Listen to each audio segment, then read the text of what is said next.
നമ്മൾ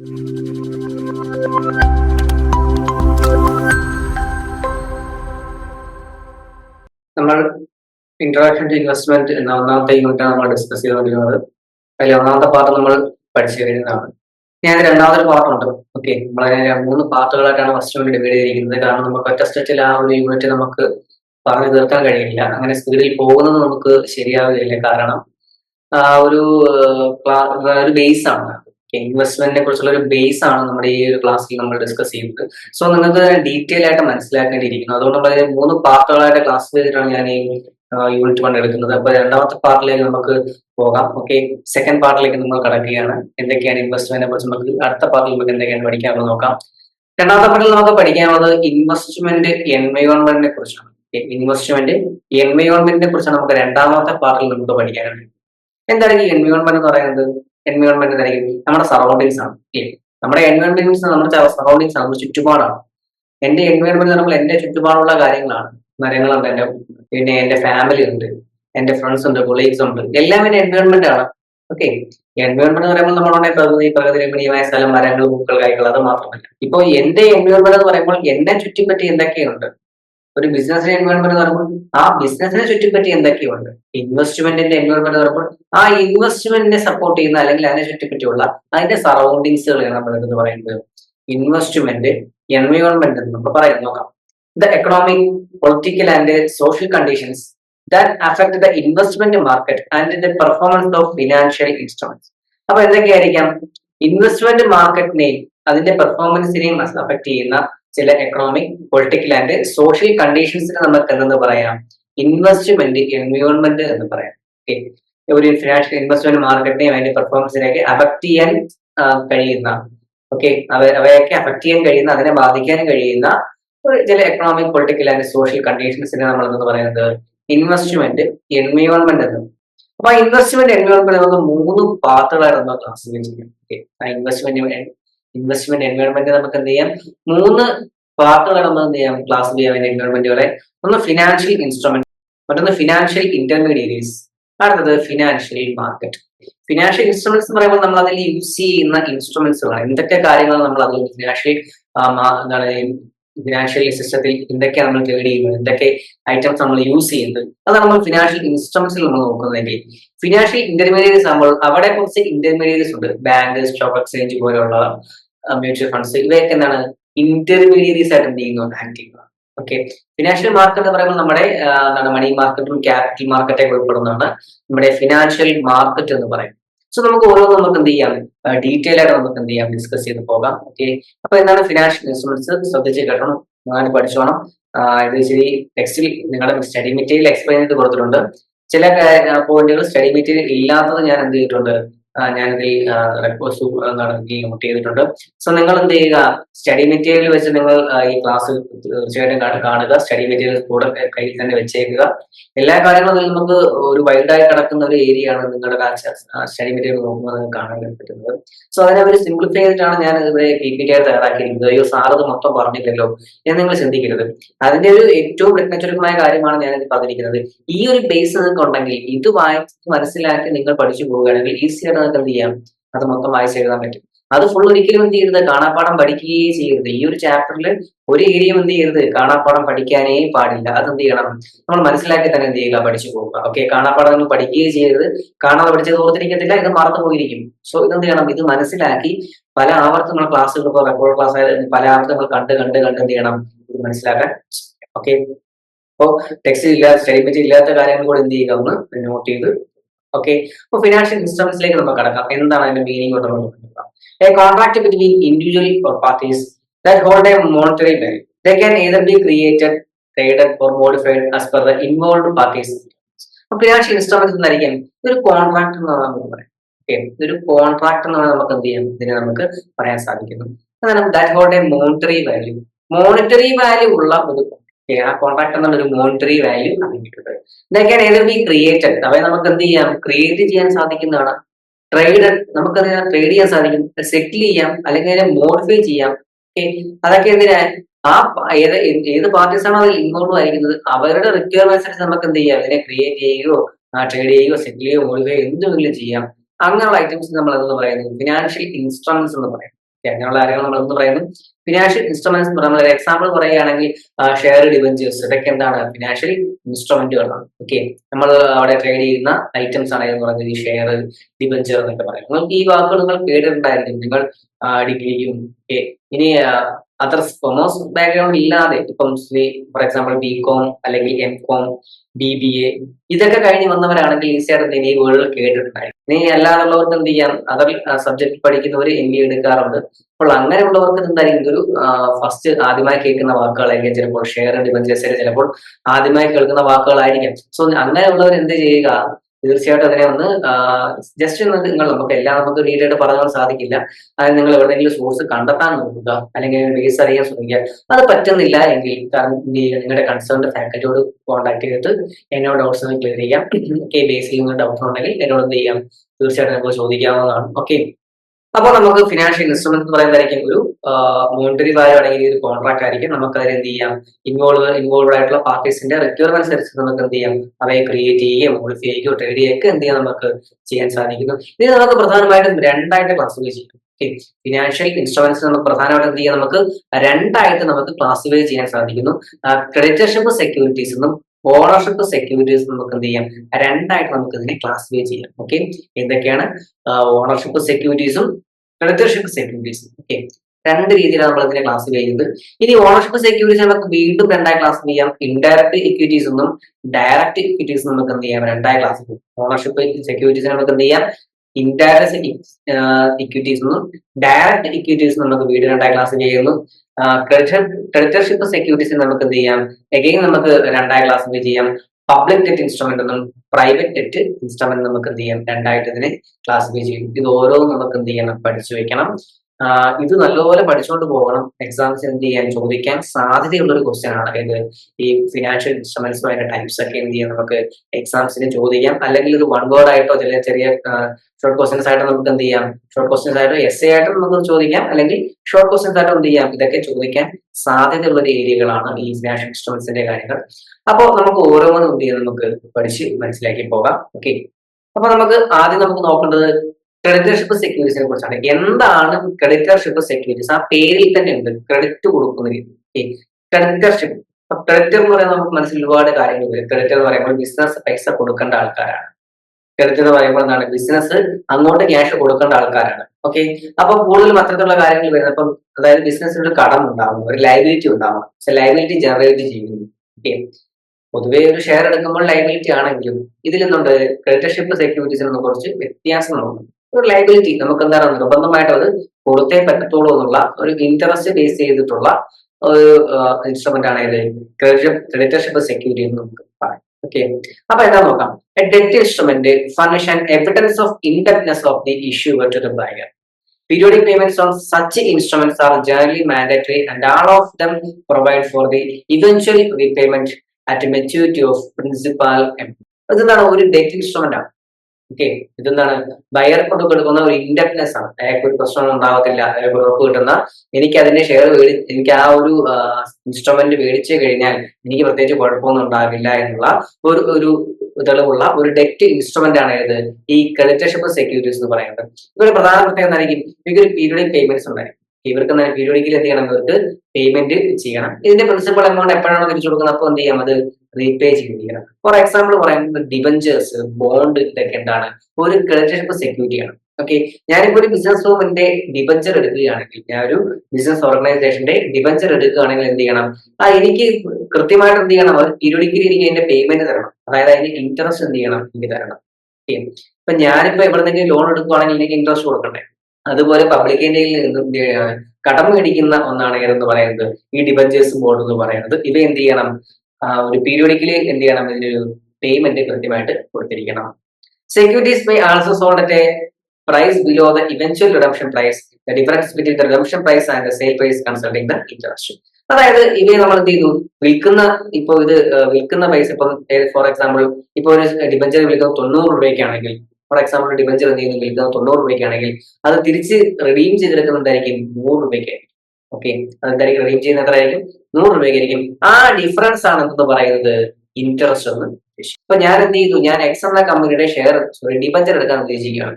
okay, X എന്ന കമ്പനിയുടെ ഡിബഞ്ചർ അല്ലെങ്കിൽ ഒരു ക്രെഡിറ്റ് ഇൻസ്ട്രുമെന്റ് ഞാൻ എന്ത് ചെയ്യുന്നു, ഡെറ്റ് ഇൻസ്ട്രുമെന്റ് ഞാൻ എന്ത് ചെയ്യുന്നു, എടുക്കാൻ വേണ്ടി ഉദ്ദേശിക്കുന്നു. ഒരു കമ്പനിയുടെ ഡെറ്റ് ഇൻസ്ട്രുമെന്റ് ഞാൻ എന്ത് ചെയ്തു, എടുക്കാൻ വേണ്ടി ഉദ്ദേശിക്കും. ഓക്കെ, ഡെറ്റ് ഇൻസ്ട്രുമെന്റ് ഞാൻ എടുക്കാൻ വേണ്ടി തുടങ്ങുകയാണോ. അപ്പൊ ആ ഡെറ്റ് ഇൻസ്ട്രുമെന്റ് ഞാൻ എടുക്കുമ്പോൾ ഓക്കെ, അപ്പോൾ ഞാൻ ഉദ്ദേശിക്കുന്നത് എനിക്ക് അതിൽ നിന്ന് എന്തെങ്കിലും നേട്ടം കിട്ടണം. ചുമ്മാ എനിക്ക് എടുത്തിട്ട് കിട്ടുന്നതിന് ഒരു നഷ്ടത്തിൽ വിൽക്കേണ്ട ആവശ്യമുണ്ടോ.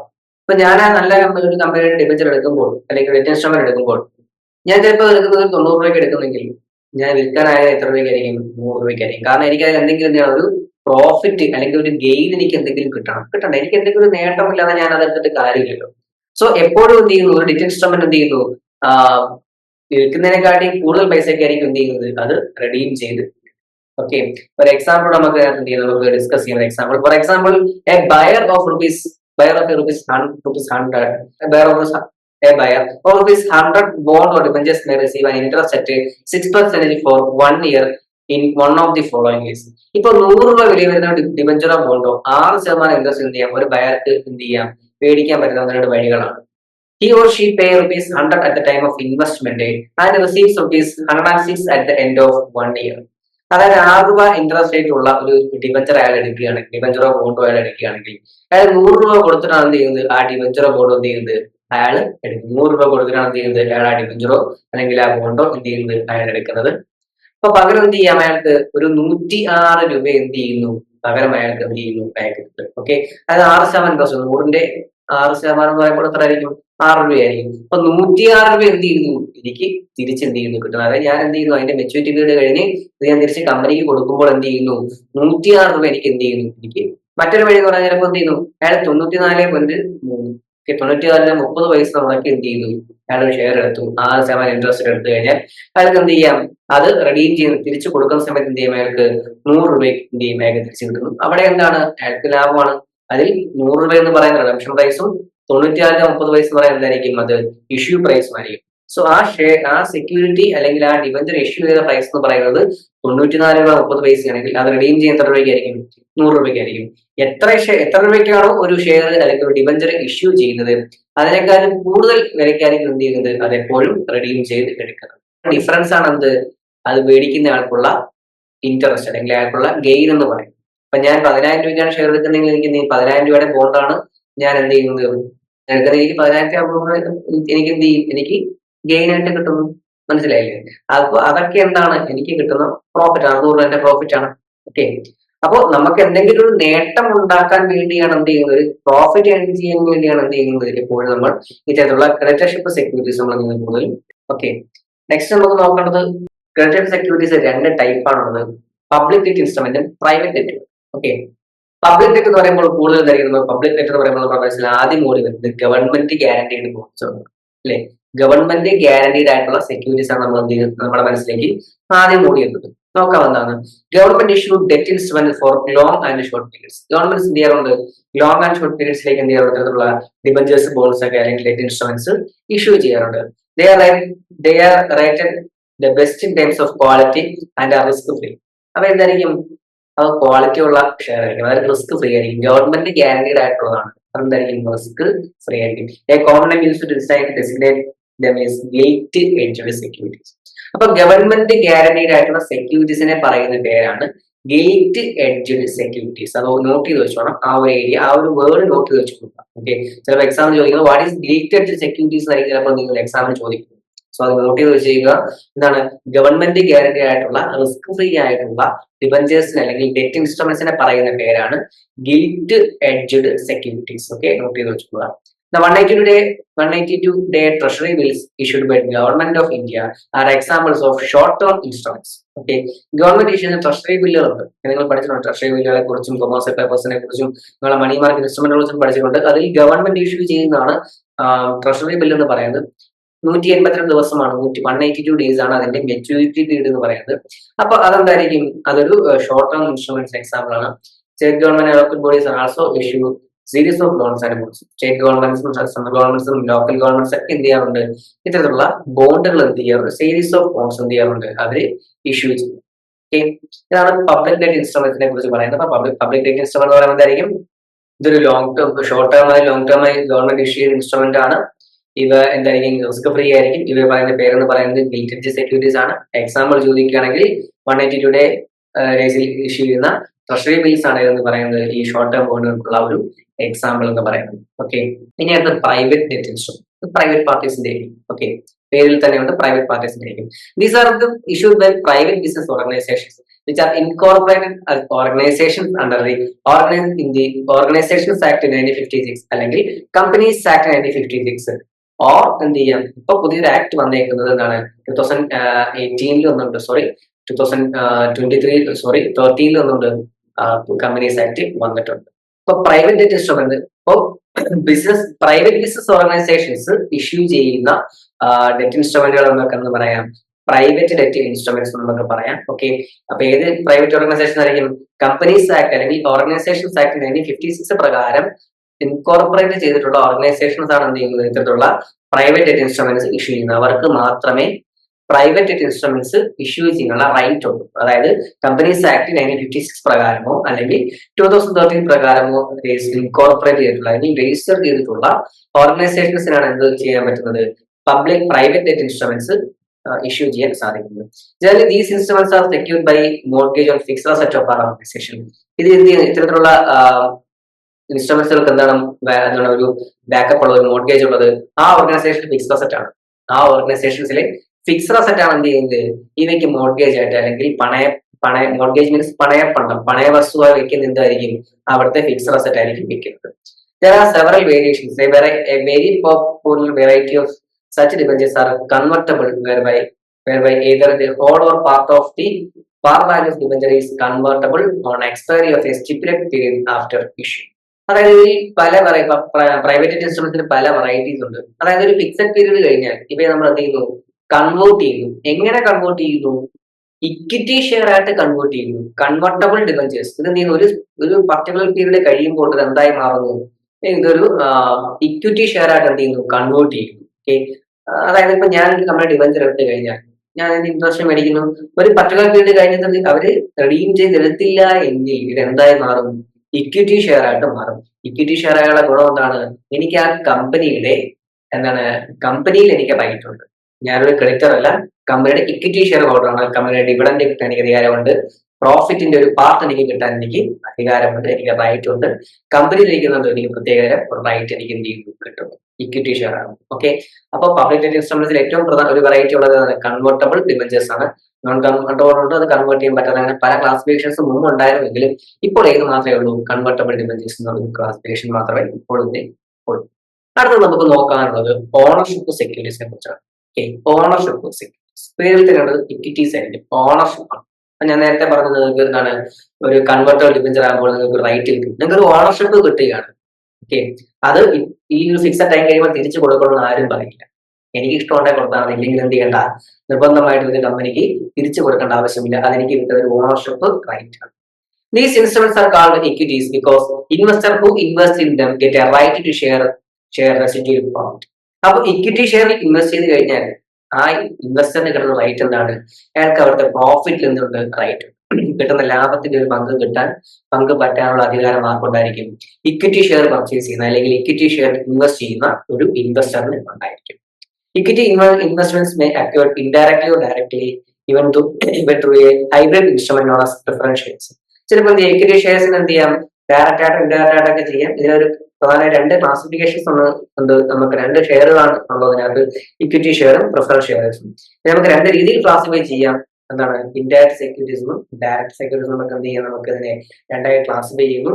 ഓക്കെ, അപ്പൊ എന്താണ് ഇൻഡയറക്ട് ഇക്വിറ്റീസ് എന്നും ഡയറക്ട് ഇക്വിറ്റീസ് നമുക്ക് എന്ത് ചെയ്യാൻ നോക്കണം.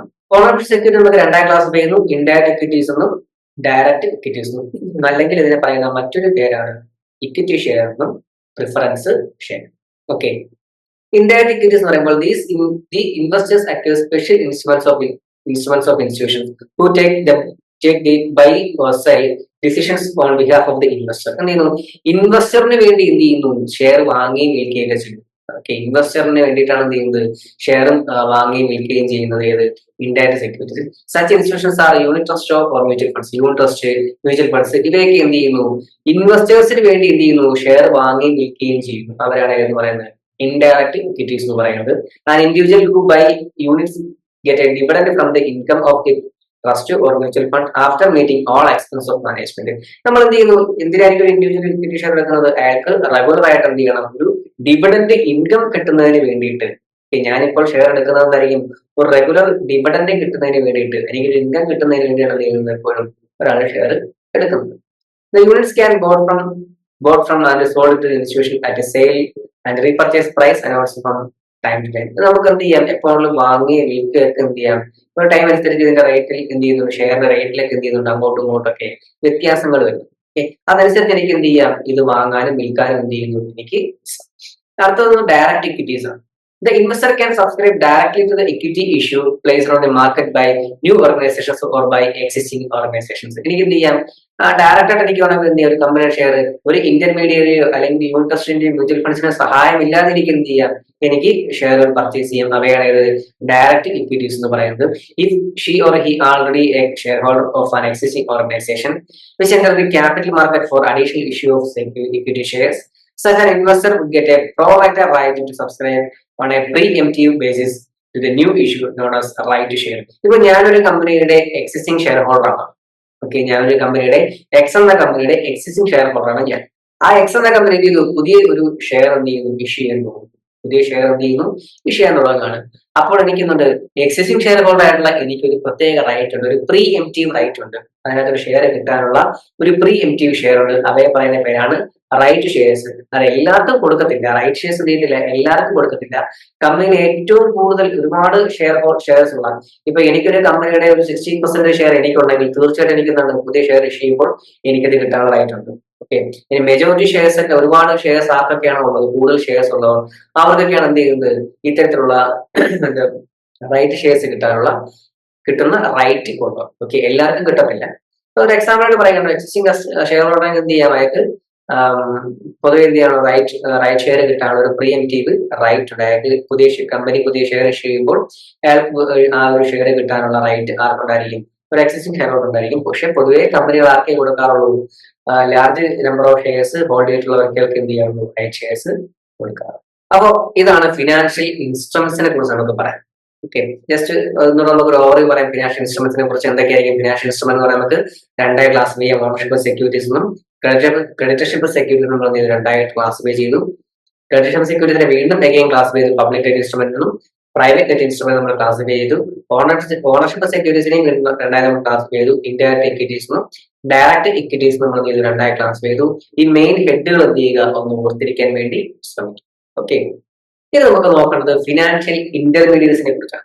ഇതിനകത്ത് കുറച്ച് ഇടനിലക്കാരായിട്ടുള്ള കുറെ ആൾക്കാർ ഈ ഒരു സ്റ്റോക്ക് മാർക്കറ്റിലും ഷെയർ മാർക്കറ്റിലെ ക്യാപിറ്റൽ മാർക്കറ്റിലെ അല്ലെങ്കിൽ നമ്മുടെ ഫിനാൻഷ്യൽ സിസ്റ്റത്തിൽ നിന്നുണ്ട് കുറച്ച് ഇന്റർമീഡിയറ്റ്സും. ഇന്റർമീഡിയറ്റ്സ് നമുക്ക് നോക്കാം. Financial intermediates perform the intermediate function. അവരെന്താ എന്തൊരു ഫംഗ്ഷൻ പെർഫോം ചെയ്യുകയാണ്, അവർ ഇന്റർമീഡിയറ്റ് ഫംഗ്ഷൻ, ഇടനിലക്കാരെന്ന ഒരു ഫംഗ്ഷൻ ചെയ്യുന്നത് അവർ പെർഫോം ചെയ്യുന്നത്. They bring the users of fund and the supplier of fund together. അവരെന്ത് ചെയ്യുന്നു, ഫണ്ടിന്റെ സപ്ലയറെ യൂസറെ നമ്മൾ എന്ത് ചെയ്യുന്നു, ഒരുമിച്ച് കൊണ്ടുവരുന്നു. അവരെ അതിനെ ക്ലബ് ചെയ്യുന്നു. Many of them issue financial claims against themselves and use cash proceeds to purchase the financial assets to other. ചില ആൾക്കാർ എന്ത് ചെയ്യുന്നു, അവരെ ഫിനാൻഷ്യൽ ക്ലെയിമുകളും ഒക്കെ പ്രൊവൈഡ് ചെയ്യുന്നുണ്ട്. ഇപ്പൊ ഫിനാൻഷ്യൽ ഇന്റർമീഡിയറ്റ്സ് എന്ത് ചെയ്യുന്നു, ഇപ്പൊ എനിക്ക് ഒരു ഫിനാൻഷ്യൽ ഇന്റർമീഡിയറ്റ് ഉണ്ടെങ്കിൽ അവരെനിക്ക് എന്ത് ചെയ്യാം, അവരെനിക്ക് ഷെയർ വാങ്ങാനുള്ള എല്ലാ സപ്പോർട്ടുകളും എനിക്ക് എന്ത് ചെയ്യുന്നു, അവരെനിക്ക് തരുന്നു. അപ്പൊ ആരൊക്കെയാണ് ഈ ഫിനാൻഷ്യൽ ഇന്റർമീഡിയറ്റ്സ് ആയിട്ട് വരുന്നത്? എക്സാമ്പിൾ ഞാൻ അവിടെ കൊടുത്തിട്ടുണ്ട്, ബാങ്കുകളുണ്ട്. ബാങ്ക് ഒരു ഫിനാൻഷ്യൽ ഇന്റർമീഡിയറ്റ് ആണ്. എനിക്ക് ഷെയർ ഇൻവെസ്റ്റ് ചെയ്യണമെങ്കിൽ എനിക്ക് ബാങ്ക് വഴി ഇൻവെസ്റ്റ് ചെയ്യാം. എനിക്കൊരു ഇൻവെസ്റ്റ് ചെയ്താൽ എനിക്ക് ബാങ്കിൽ ഇൻവെസ്റ്റ് ചെയ്യാം. ബാങ്ക് എന്ത് ചെയ്യുന്നു, ഈ കിട്ടുന്ന എന്റെ പൈസ ചുമ്മാ ബാങ്കിൽ അവര് വെച്ചേക്കണോ, അവരേതെങ്കിലും ഹൈ റേറ്റഡ് ഷെയറിൽ കൊണ്ട് എന്ത് ചെയ്യും, അവരെന്റെ ക്യാഷ് കൊണ്ട് ഇൻവെസ്റ്റ് ചെയ്യും. പക്ഷെ എനിക്ക് എന്റെ ഇൻവെസ്റ്റ്മെന്റ് ഇവിടെ, എന്റെ ഇൻവെസ്റ്റ്മെന്റ് ബാങ്കിലാണ്. പക്ഷെ ആ പൈസ എങ്ങോട്ട് പോകും, അവർ മറ്റേതെങ്കിലും ഷെയറിലോ എവിടെയെങ്കിലും കൊണ്ട് എന്ത് ചെയ്യും, അവര് ഇൻവെസ്റ്റ് ചെയ്യും. ഇൻഷുറൻസ് കമ്പനീസ് എന്തുകൊണ്ടാണ് നിങ്ങൾ ചിന്തിച്ചത്, ഇൻഷുറൻസിനൊക്കെ എത്രയും ഇപ്പം 1 ലക്ഷം രൂപ പ്രീമിയം സ്റ്റാർട്ട് ചെയ്ത് കഴിഞ്ഞാൽ ചിലപ്പോൾ മരിക്കുന്ന സമയത്ത് 1 കോടി രൂപയൊക്കെ ചിലപ്പോൾ കിട്ടുന്നു. എങ്ങനെ കിട്ടും, എന്തിന്റെ അടിസ്ഥാനത്തിൽ കിട്ടും? അവർക്ക് പ്രോഫിറ്റ് ഇല്ല, അപ്പൊ നഷ്ടമല്ലേ. ഇപ്പൊ ഒരാൾ ഇന്ന് ഒരു ഇൻഷുറൻസ് എടുത്തു, അയാൾ നാളെ തട്ടിപ്പോയി, അയാൾക്ക് വീട്ടുകാർക്ക് ഒരു ജസ്റ്റ് ചെറിയൊരു എമൗണ്ട് പ്രീമിയം അടയ്ക്കുമ്പോൾ എങ്ങനെ വലിയ ലാഭം കിട്ടുന്നു, വലിയ എമൗണ്ട് കൊടുക്കുന്നു? അപ്പോൾ അതൊക്കെ കമ്പനിക്ക് നഷ്ടമല്ല. നിങ്ങൾ ചിന്തിച്ചിട്ടുണ്ട് എപ്പോഴെങ്കിലും? ഞാൻ ചിന്തിച്ചിട്ടുണ്ട്. അപ്പോഴാണ് പിന്നീടാണ് ഇതിനെക്കുറിച്ച് അറിയുന്നത്. ഇൻഷുറൻസ് കമ്പനിയുടെ പ്രധാന പ്രത്യേകത, അവർ നമ്മുടെ കിട്ടുന്ന റേസ് ചെയ്യുന്ന ഫണ്ട് അവർ ഏതെങ്കിലും വലിയ ഷെയറിൽ കൊണ്ടുപോയി എന്ത് ചെയ്യും, ചിലപ്പോൾ ഫോറിനിലായിക്കോട്ടെ, അവർ കൊണ്ടുപോയി എന്ത് ചെയ്യും, ഇൻവെസ്റ്റ് ചെയ്യും. അപ്പൊ അവർക്ക് കിട്ടുന്ന ഒരു പ്രോഫിറ്റ് എന്ന് പറയുന്നത് നമ്മൾക്കിപ്പോ ഒരു സാധാരണക്കാരന് കൊടുക്കുന്ന ക്ലെയിം കൊടുക്കുന്നതിന്റെ ഡബിൾ അല്ലെങ്കിൽ 3 ഇരട്ടിയോ 4 ഇരട്ടിയോ ലാഭം എന്ത് ചെയ്യാം അവർക്ക് നേടാം. അങ്ങനെയാണ് എന്ത് ചെയ്യുന്നത് അവർ നിലനിന്ന് പോകുന്നത്. അല്ലെങ്കിൽ ലാഭമില്ലാതെ ആരെങ്കിലും നിലനിന്ന് പോകുന്നു. ഇൻഷുറൻസ് കമ്പനികളൊക്കെ എങ്ങനെ നിലനിന്ന് പോകുന്നു? അവർ ഇത്തരത്തിലുള്ള റീ ഇൻവെസ്റ്റ്മെന്റ് പരിപാടികൾ എന്ത് ചെയ്യുന്നു? അവര് ചെയ്യുന്നു. സ്റ്റോക്ക് എക്സ്ചേഞ്ച്, അതായത് എനിക്കിപ്പോ ഷെയർ മേടിക്കണമെങ്കിൽ ഏത് വഴി മേടിക്കാൻ പറ്റുള്ളൂ? സ്റ്റോക്ക് എക്സ്ചേഞ്ച് വഴി മേടിക്കാൻ പറ്റത്തുള്ളൂ. ബോംബെ സ്റ്റോക്ക് എക്സ്ചേഞ്ച് ഉണ്ട്. കൊച്ചിയിൽ ഒരു സ്റ്റോക്ക്, കേരളത്തിലുള്ള ഒരു സ്റ്റോക്ക് മാർക്കറ്റാണ് കൊച്ചി സ്റ്റോക്ക് മാർക്കറ്റ്. പക്ഷെ അത്ര പോപ്പുലർ അല്ല. പിന്നെ ഉള്ള ഡൽഹിയിൽ നാഷണൽ സ്റ്റോക്ക് എക്സ്ചേഞ്ച് ഉണ്ട്. ഡൽഹിയിലല്ല, ബോംബെയിലുള്ള നാഷണൽ സ്റ്റോക്ക് എക്സ്ചേഞ്ച് ഉണ്ട്.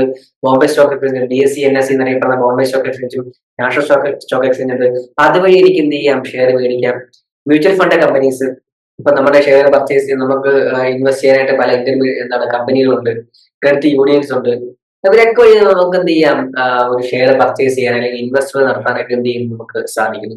ഇവരൊക്കെ നമ്മുടെ കയ്യിലിരിക്കുന്ന ക്യാഷിനെ കൊണ്ട് എന്ത് ചെയ്യുന്നു? ചിലർക്ക് ഡയറക്റ്റ് ആയിട്ട് എന്ത് ചെയ്യുന്നു? ഇപ്പൊ നിങ്ങൾ ഹെഡ്ജ് ഇക്വിറ്റീസിനെ കുറിച്ച് കേട്ടിട്ടുണ്ടായിരിക്കും. ഏഞ്ചൽ ബ്രോക്കിങ്സ്, ഗ്രോ ആപ്പ്, അപ്സ്റ്റോക്സ്, എന്താണ് പിന്നെ ഏഞ്ചൽ ബ്രോക്കിങ്സ്, ഷെയർഖാൻസ്, പിന്നെ ഗോ ആപ്പ്, അങ്ങനെ പല രീതിയിലുള്ള ട്രേഡ് ഗോ, അങ്ങനെ പല രീതിയിലുള്ള പിന്നെ ജിയോജിത്ത്, ഇങ്ങനെയുള്ള പല പല ആൾക്കാരെ ഇതിനെക്കുറിച്ച് കേട്ടിട്ടുണ്ടെങ്കിൽ ചില ആപ്പുകൾ നിങ്ങളുടെ ഫോണിൽ എടുത്താൽ തന്നെ നിങ്ങൾ ഒന്നും വേണ്ട, നിങ്ങൾ ഗൂഗിളിൽ കുറച്ച് തവണ ഈ ഷെയർ മാർക്കറ്റിനെ കുറിച്ച് റിസർച്ച് ചെയ്ത് കഴിഞ്ഞാൽ പിന്നെ നിങ്ങൾക്ക് യൂട്യൂബ് എടുക്കുമ്പോഴോ ഫേസ്ബുക്ക് എടുക്കുമ്പോഴോ ഇൻസ്റ്റാഗ്രാം എടുക്കുമ്പോഴോ ഈ ഷെയർ മാർക്കറ്റിനെ കുറിച്ചുള്ള അല്ലെങ്കിൽ ഇത്തരത്തിലുള്ള ആപ്പുകളുടെ ഒരു പരസ്യം നിങ്ങൾ കാണാൻ ജസ്റ്റ് ട്രൈ ചെയ്ത് നോക്കിയാൽ മതി.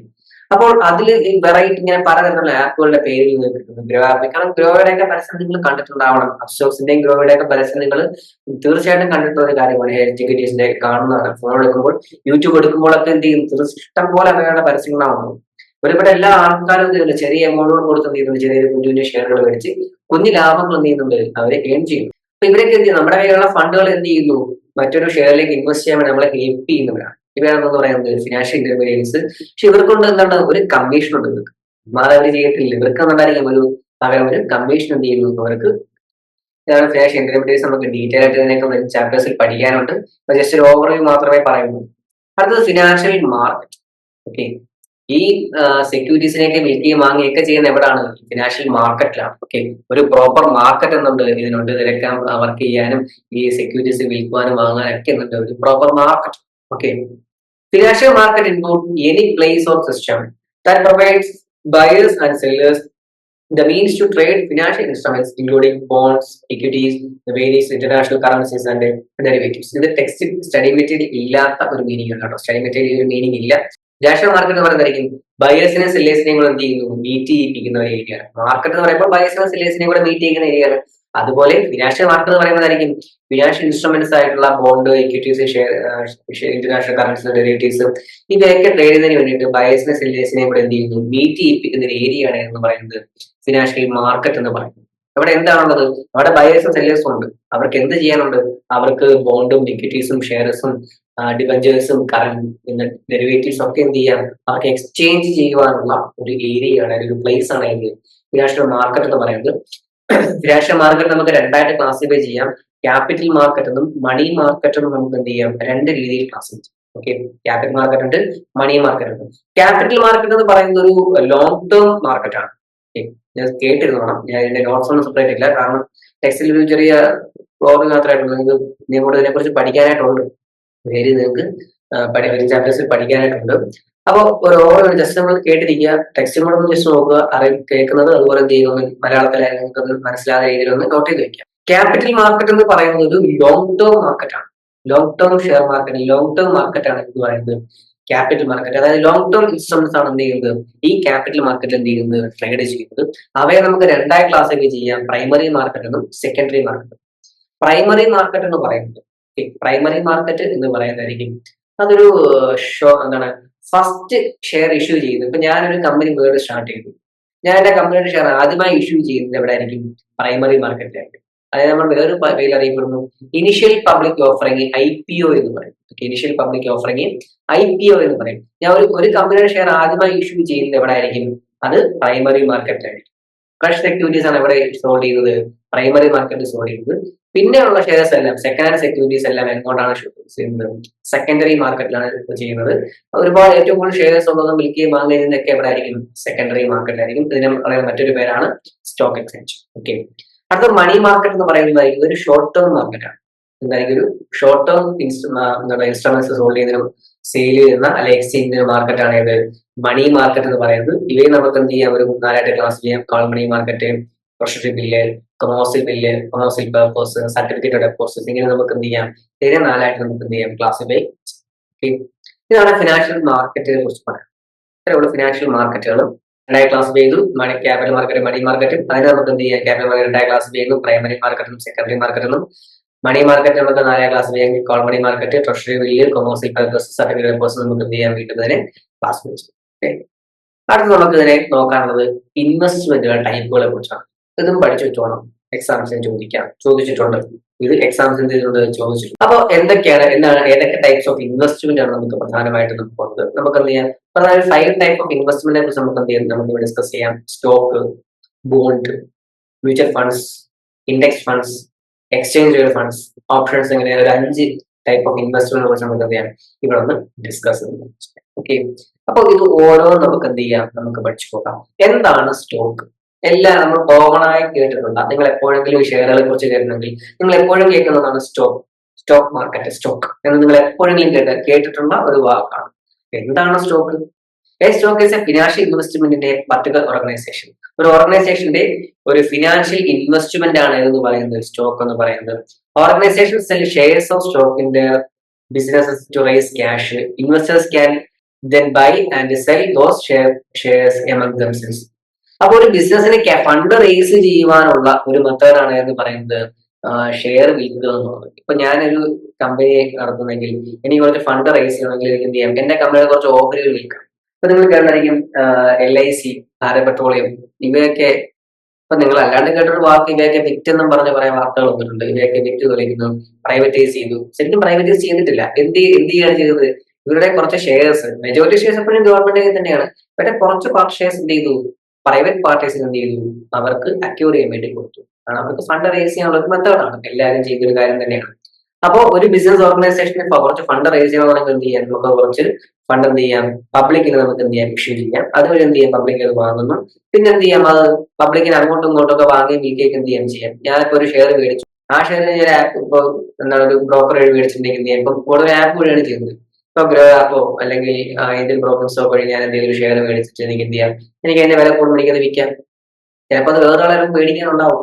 ഓക്കെ, അത് ചിലപ്പോൾ എന്ത് ചെയ്യും, വേറൊരാളും വാങ്ങാനായിട്ടുണ്ടാവും. നമ്മൾ ഡയറക്റ്റ് ഇല്ല, നമ്മൾ ആരാണ് ഡീൽ ചെയ്യുന്നുള്ളൂ, നമ്മൾ ബ്രോക്കേഴ്സുമായിട്ട് നമ്മൾ എന്ത് ചെയ്യുന്നു, എപ്പോഴും ഡീൽ ചെയ്യും. Stock can produce high returns but they also carry high level of risk.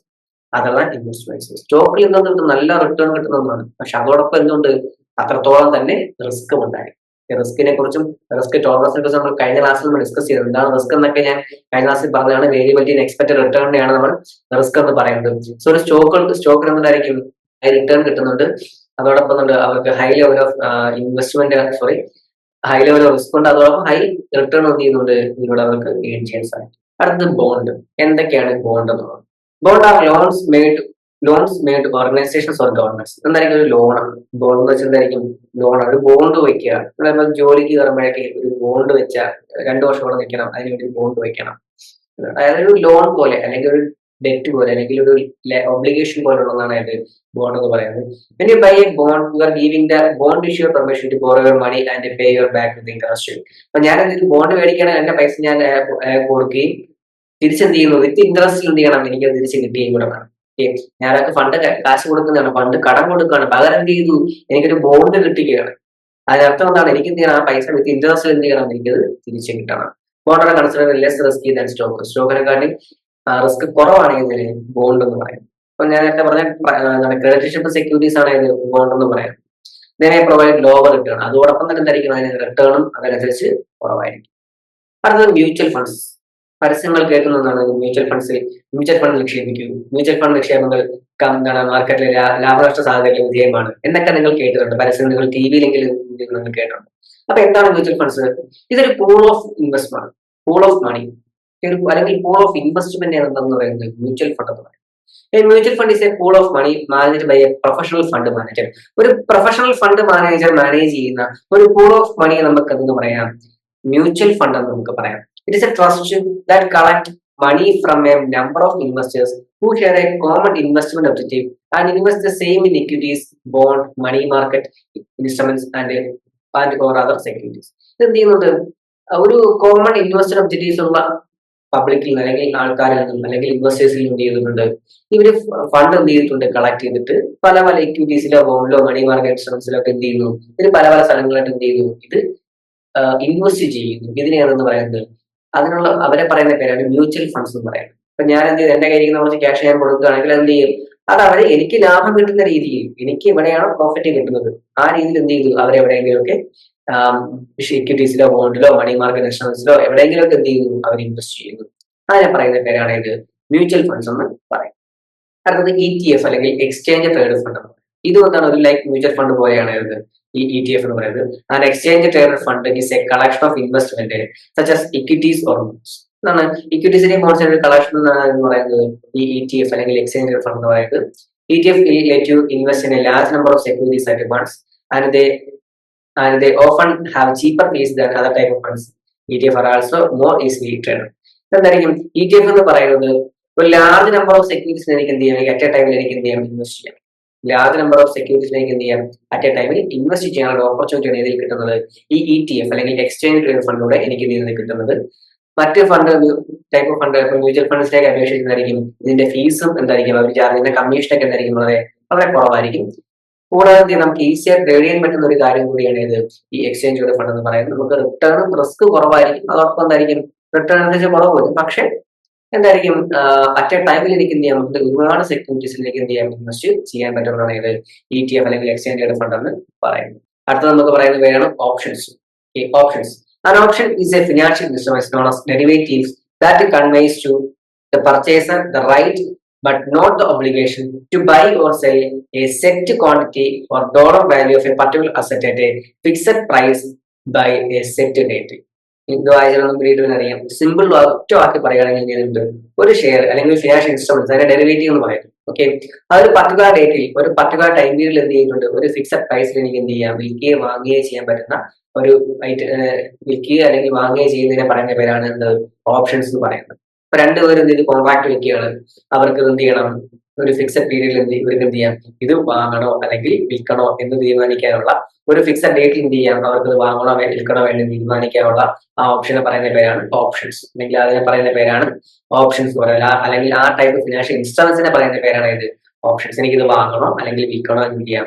ആ ടൈമിൽ എനിക്ക് എന്ത് തീരുമാനിക്കാം? എന്റെ ചോയ്സ് ആണ്. ഒരുപാട് ഓപ്ഷൻസ് നമ്മുടെ മുമ്പിലുണ്ട്. എന്റെ ചോയ്സ് പേരിൽ തന്നെ ഉണ്ട്, ചോയ്സ് ആണ്. ഓക്കെ, അത് വിൽക്കണോ വാങ്ങണോ എന്നൊക്കെ പറയുന്നതാണ് ഇത് ഓപ്ഷൻസ് പറയുന്നത്. ഇത് കൂടാതെ നമുക്ക് ഫ്യൂച്ചേഴ്സ്, ഫോർവേഡ്സ്, സ്വാപ്സ് അങ്ങനെ പല ടൈപ്സ് ഓഫ് ഡെറിവേറ്റീവ്സുകളൊന്നും നമ്മുടെ മാർക്കറ്റിൽ നിന്ന് അവൈലബിൾ ആണ്. ഓക്കെ, ഇത്രയുമാണ് നമുക്ക് ഈ ഒരു സെക്കൻഡ് പാർട്ടിൽ നമുക്ക് നോക്കാനുള്ളത്. ഇനി നമുക്ക് നോക്കാനുള്ളത് ഇൻവെസ്റ്റ്മെന്റ് പ്രോസസ് എന്നൊരു ഉണ്ട്. മൂന്നാമത്തെ ഒരു പാർട്ടായിട്ട് ഞാൻ എടുത്തിരിക്കുകയാണ്. കാരണം ഒന്ന്, ഈ ക്ലാസ് ലെങ്ത് ആവും അതോടെ ആഡ് ചെയ്ത് കഴിഞ്ഞാൽ. മാത്രമല്ല അത് ഇച്ചിരി വൈഡ് ആയിട്ട് പറയേണ്ട ഒരു ഏരിയ ഉണ്ട്. ഒരു എസ്സേ ടൈപ്പ് ക്വസ്റ്റ്യൻ പോലുള്ളതാണ് ഇത് ഇൻവെസ്റ്റ്മെന്റ് പ്രോസസ് എന്ന് പറയുന്നത്. നമുക്ക് ചെറിയ ചെറിയ പോയിന്റുകളായിട്ട് നമുക്ക് അതിനെ പറഞ്ഞു വെക്കാൻ പറ്റത്തില്ല. അതൊരു വൈഡ് ഏരിയ ആണ്. അത് ഒരു 5 പോയിന്റുകളെ 5 പ്രോസസ് ആയിട്ടേ ഉള്ളൂ എങ്കിലും അതൊരു വൈഡ് ഏരിയ ആണ്. നമുക്ക് ഒറ്റ ക്ലാസ്സിൽ നമുക്ക് പറയാനായിട്ടുണ്ടാകും. അരമണിക്കൂറോളം അതിനെക്കുറിച്ച് നമുക്ക് ഡിസ്കസ് ചെയ്യാനായിട്ടുണ്ട്. സോ അതുകൊണ്ട് ഒരു മൂന്നാമത്തെ ആ ഒരു ഏരിയ മാത്രം ഞാൻ മൂന്നാമത്തെ പാർട്ടായിട്ട് വെച്ചിരിക്കുകയാണ്. സോ നമുക്ക് നന്നായിട്ട് പഠിച്ചു പോകുന്നതിന് വേണ്ടിയാണ് ഞാൻ എന്ത് ചെയ്യുന്നത് അങ്ങനെ 3 പാർട്ടുകളുടെ ക്ലാസ് ചെയ്തിരിക്കുന്നത്. സോ ഇത്രയുമാണ് നമുക്ക് രണ്ടാമത്തെ പാർട്ടിൽ നമുക്കുള്ളത്. നമ്മൾ ഈ പാർട്ടിൽ പഠിച്ചത് ഇൻവെസ്റ്റ്മെന്റ് എൻവയോൺമെന്റിനെ കുറിച്ചാണ്. അതിൽ 3 കാര്യങ്ങൾ നമ്മൾ ഇതിനകത്തുണ്ട്. Financial instruments, financial intermediaries, financial market, പിന്നെ ഇൻവെസ്റ്റ്മെന്റ് മെത്തേഡുകളെ കുറിച്ച് നമ്മൾ ഇതിനകത്ത് ഡിസ്കസ് ചെയ്യും. ഓക്കെ, നമുക്കൊരു പ്രീവിയസ് ക്വസ്റ്റ്യൻ നമുക്ക് കഴിഞ്ഞ വർഷം ചോദിച്ച ക്വസ്റ്റ്യൻ നോക്കാം. Discuss different types of investment giving examples. ഇപ്പൊ ഞാൻ പറഞ്ഞു കഴിഞ്ഞതേ ഉള്ളൂ ഏതൊക്കെയാണ് ഡിഫറെന്റ് ടൈപ്സ് ഓഫ് ഇൻവെസ്റ്റ്മെന്റ്. 5 കുറിച്ച് ഞാൻ പറഞ്ഞിട്ടുണ്ട്, ഡിസ്കസ് ചെയ്തിട്ടേ ഉള്ളൂ. അപ്പൊ ഇത് എന്ത് ചെയ്യുക? നല്ലപോലെ വായിച്ച് നോക്കുക. എക്സാമ്പിൾസ് ഞാൻ കൂടെ പറഞ്ഞു പോയിട്ടുള്ള കാര്യങ്ങളാണ്. ഇതൊക്കെ എന്ത് ചെയ്യുക? നോക്കി പഠിച്ചിട്ട് എന്തെങ്കിലും സംശയം ചോദിക്കാൻ കഴിഞ്ഞ ക്ലാസ്സിലും പറഞ്ഞു. സംശയങ്ങൾ ഉണ്ടെങ്കിൽ ചോദിക്കാതിരിക്കരുത്. ക്ലാസ് മനസ്സിലാകുന്നില്ല എങ്കിൽ എന്ത് ചെയ്യണം? നിങ്ങളുടെ കൺസേൺഡ് ടീച്ചർ അല്ലെങ്കിൽ നിങ്ങളുടെ അതോറിറ്റി ആരാണോ ഉള്ളത് അവരോട് എന്ത് ചെയ്യുക? കോൺടാക്ട് ചെയ്ത് പറയുക, ഈ ക്ലാസ് മനസ്സിലാകുന്നില്ല അല്ലെങ്കിൽ കുറച്ചും കൂടെ സെക്ഷൻസ് ആഡ് ചെയ്യണം, അല്ലെങ്കിൽ എന്തെങ്കിലും പോയിന്റ്സ് ആഡ് ചെയ്യണം, ഡൗട്ട്സ് ഉണ്ട്, ഇതൊക്കെ എന്ത് ചെയ്യണം? നിങ്ങൾ ചോദിക്കണം. എങ്കിൽ മാത്രമേ എനിക്ക് എന്ത് ചെയ്യാൻ സാധിക്കത്തുള്ളൂ? അതിനനുസരിച്ച് ഇമ്പ്രൂവ് ചെയ്യാൻ സാധിക്കത്തുള്ളൂ. ഇപ്പൊ നമ്മൾ ഫേസ് ടു ഫേസ് ആണെങ്കിൽ എനിക്ക് എന്ത് ചെയ്യാം, ഡയറക്റ്റ് നിങ്ങളോട് ചോദിക്കാം എങ്ങനെയാണത് നിങ്ങൾക്ക് മനസ്സിലാവുന്നുണ്ടോ, അല്ലെങ്കിൽ നിങ്ങളുടെ മുഖം കാണുമ്പോൾ അറിയാം എങ്ങനെയാണ് നിങ്ങൾക്ക് മനസ്സിലാവുന്നുണ്ടോ എന്നൊക്കെ. പക്ഷെ നമ്മൾ ഫേസ് ടു ഫേസ് കാണുന്നില്ല. അപ്പൊ നമ്മൾ ഈ ഒരു റെക്കോർഡ് സെക്ഷൻ ഇരിക്കുന്നതുകൊണ്ട് തന്നെ നിങ്ങൾക്ക് എന്ത് ചെയ്യും, ഡൗട്ട്സ് ഉണ്ടാവാനുള്ള സാധ്യത വളരെ വളരെ വളരെ കൂടുതലാണ്. തീർച്ചയായിട്ടും ഓൺലൈൻ സ്റ്റഡിക്ക് അങ്ങനെ ഒരു പ്രശ്നം ഉണ്ടാകും. അപ്പൊ അത് എന്ത് ചെയ്യണം, നിങ്ങൾ തീർച്ചയായിട്ടും കമ്മ്യൂണിക്കേറ്റ് ചെയ്യണം. തീർച്ചയായിട്ടും എന്ത് ചെയ്യണം, കമ്മ്യൂണിക്കേറ്റ് ചെയ്യണം. അത് നിങ്ങളുടെ ആരാണോ പേഴ്സൺ ഉള്ളത് അവരോട് കമ്മ്യൂണിക്കേറ്റ് ചെയ്യുക. ഓക്കെ, അപ്പോൾ നന്നായിട്ട് പഠിക്കുക. ഡൗട്ട്സ് ഉണ്ടെങ്കിൽ ക്ലാരിഫൈ ചെയ്യുക. Okay, thank you.